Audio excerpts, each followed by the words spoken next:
Sabarimala തന്ത്രിയെ arrest ചെയ്യാനുള്ള കാരണങ്ങൾ എന്താണ്? അദ്ദേഹം ഏത് കുറ്റകൃത്യമാണ് ചെയ്തത്?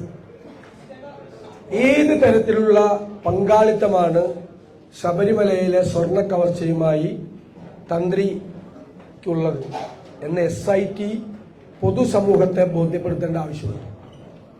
തന്ത്രിയെ അറസ്റ്റ് ചെയ്തപ്പോൾ അത് മുഖ്യമന്ത്രിയുടെ ക്രെഡിറ്റ് ആയിട്ടാണ് CPM സൈബർ ഇടങ്ങളിൽ പ്രചരിപ്പിച്ചത്.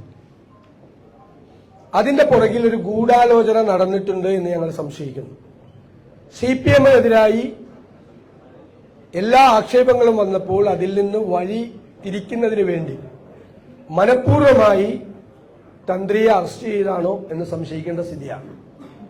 തന്ത്രിക്ക് ജാമ്യം കൊടുത്തുകൊണ്ടുള്ള കോടതി വിധി ഒരു തെളിവിന്റെ ഒരു കണിക പോലും ഇല്ല എന്നാണ് അദ്ദേഹത്തിനെതിരെ പറഞ്ഞിരിക്കുന്നത്. ഒരു തെളിവും പിന്നെ ശേഖരിച്ചതായും SIT പറഞ്ഞിട്ടില്ല.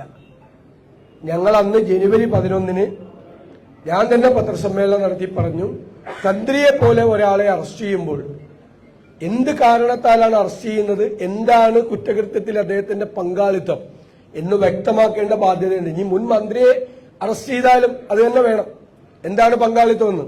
അത് പറയാതെ അറസ്റ്റ് ചെയ്ത് 40 ദിവസം അദ്ദേഹം ജയിലിൽ കിടന്ന് കോടതി പറഞ്ഞിരിക്കുന്നു തെളിവിന്റെ കണിക പോലും ഇല്ല. തെളിവിന്റെ കണിക പോലും ഇല്ലാതെ ഒരാൾ, ശബരിമല തന്ത്രിയെ പോലുള്ള ഒരാൾ 40 ദിവസം ജയിലിൽ കിടക്കേണ്ട സാഹചര്യം വന്നതിനെ കുറിച്ച് ഗൗരവതരമായി അന്വേഷിക്കണം.